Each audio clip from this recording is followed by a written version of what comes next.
There's a bit of a myth that because you identify, or because a young person is lesbian, gay, bisexual, trans, you will automatically have a mental health issue. Being gay doesn't cause bad mental health, it's discrimination and lack of acceptance from society. And that's what we see. So what we aim to do within our service is create a space where young people can come and be themselves, free from discrimination, free from bullying, free from harassment, and just chill out with other young people who identify in a similar or same way. Isolation, working through stigma and discrimination, some of the trauma that causes young people. I also see young people really struggling with affirmation of identity and acceptance of their identity from family, friends, community and service providers. The trauma that has gone on because of policies in First Nation people's lives. And then those traumas being compounded by coming out as LGBTIQAP Sistergirl Brotherboy, as he has spoken about before, discrimination, access to services, their identity not being affirmed by family and community. And I think that impact for Aboriginal and or Torres Strait Islander young people in particular, because we are a people of collective. So when your identity isn't affirmed by your mob, it has a huge traumatic effect on that young person. Sistergirl means in the Aboriginal and Torres Strait Islander community that a person is born with the assigned sex as male, and as they grow they feel the female spirit within them and transition to a female.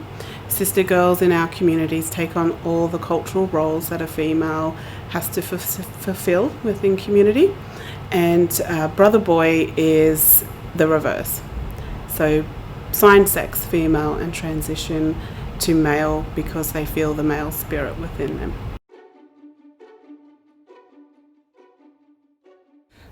When it comes to coming out, a young person will first have to come out to themselves, and that can be hard. There'll be a process of denial and not having that understanding of where they're at, and before they can even come out to anyone else, it's accepting yourself and having that love for yourself before you can start telling other people. And that becomes a longer process as well, because then there's family and there's friends and maybe co-workers, and it goes on.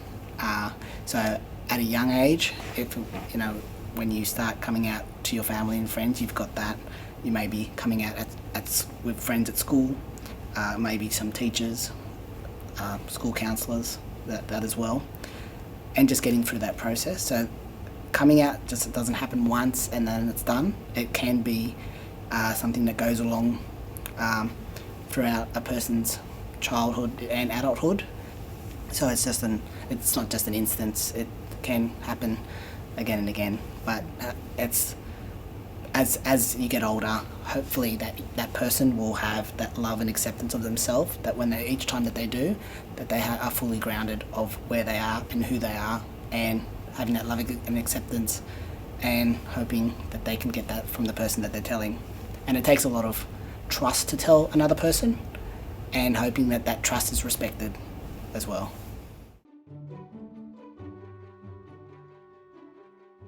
We make it very clear to young people from the very first interaction that we have with them that we want to affirm and respect their identity. So the very first thing that we do is we ask young people, how do you identify, or what pronouns would you like us to use? A pronoun is how you might refer to somebody. They're generally gendered terms, as in he, her, she, his. And it's really important that you ask young people what pronouns they would like you to use when you're working with them, and then use them. If you're unsure about a person's pronouns, never assume anything, but it's safest to either use the young person's name all use gender neutral pronouns. So a gender neutral pronoun doesn't really indicate whether that person is male or female. It can apply to anybody. So a gender neutral pronoun would be they, them, theirs. For some young people that we work with, that's the first time in their life they've ever been asked that question, and you can see their shoulders drop and they start to relax straight away. It makes it a more comfortable environment for everybody. You may have a situation where, again, how that person represents isn't correlating in your head as to the name or the pronoun that they've asked you or that they want to be known as, and you, the worker, may slip up and accidentally call them, like misgender them. That can sometimes happen, but to apologise and make that young person understand that it was an accident, and just moving on and not making a big deal about it, but just acknowledging that, oh, sorry about that, I made a mistake, sorry, and just it shows that person that I respect you and what you've told me and where you're coming from, and yeah, mistakes happen and that's okay, but as long as you show that you generally are trying to be there for that person and understanding where they're coming from and validating their feelings, that's the most important part.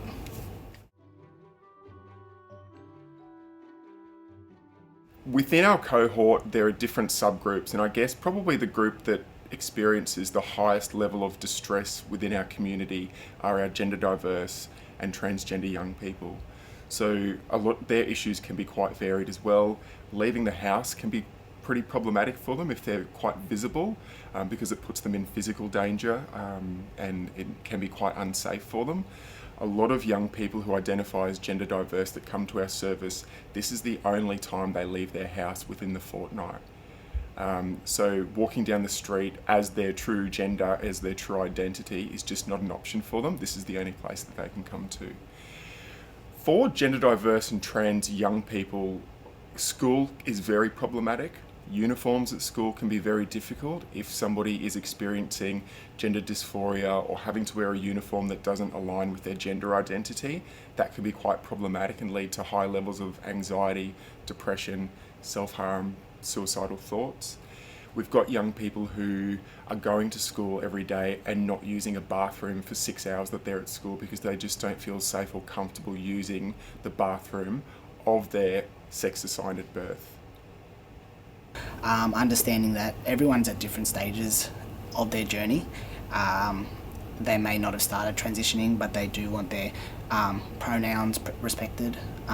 They want to be called by a particular name and respecting that as well, even though the name or the pronoun that they're using may not represent how they look.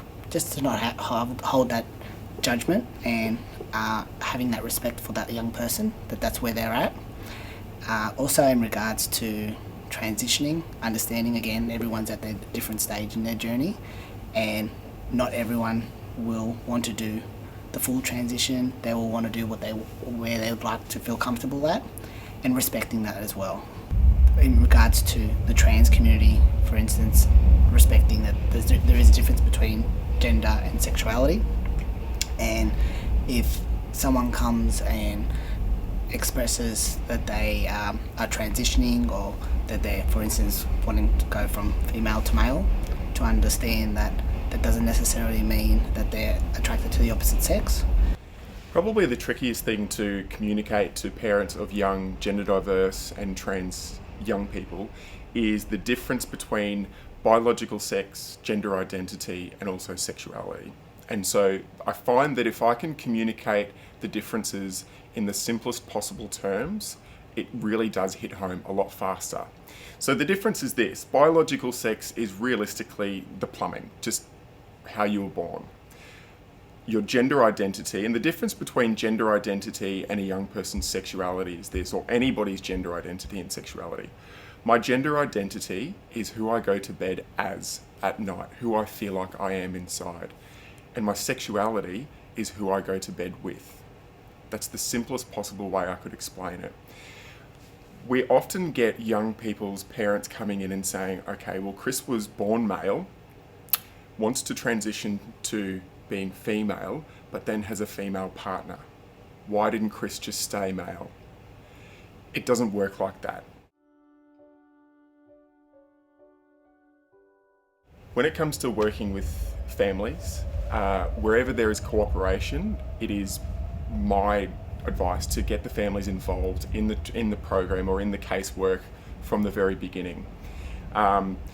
It's really important to understand that a young person disclosing their identity as being LGBTI+, does not affect just that young person, it affects the whole family as well. And it's really important to get everybody on the same page as soon as possible so that it doesn't end up with that young person being ejected from the home or running away from home and living independently or couch surfing. One of the things that I really stress when working with young people, and I think it really helps with families as well when they see us work in this manner, is that we're very open and honest to the young person that they need to be patient with their family during this time, because although that young person has been identifying or feeling that way for sometimes years, this is brand new for their family, and it's as scary for their parents or their siblings right now as it was for them when they first started feeling that way a couple of years ago. Just trying to get everybody understanding is probably my best tip.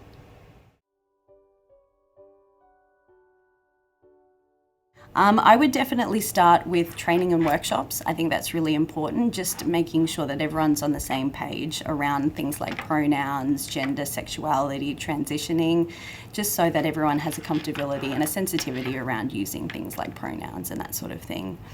I would go with gender neutral bathrooms. As simple and as small as that is, it means a lot to people who are transitioning or who identify. To make your service an inclusive space for young LGBTI+ people, the very first thing that you could do, which is super simple, is put a little rainbow sticker up in the front window. For anybody who is wanting to disclose or identifying in that way, just seeing that little flag will be a relief for them, and they know that they can come and talk to you. Wherever possible, have as many LGBTI+ specific resources in your service as you possibly can. And what you'll see behind us is we've actually also developed an LGBTI+ heroes wall, I guess. So positive role models that young people can look up to. Knowing that they're not alone and they have a place that they are supported and empowered. And also I think it's important to see the staff and other volunteers and seeing that we've been through that as well. I think sharing personal stories is really important, that there is light at the end of the tunnel, so to speak, and knowing that, you know, it is a beautiful community and there's nothing to be ashamed of, and one day you'll be immensely proud of it. So if you are a worker, possibly working in a remote location or somewhere that doesn't have access to any support services for young LGBTI+ people, what I would suggest is give Open Doors a call, give us a phone call. We're more than happy to answer 1,000 questions or redirect you to an appropriate service if it means that a young person is going to get the support and assistance that they need.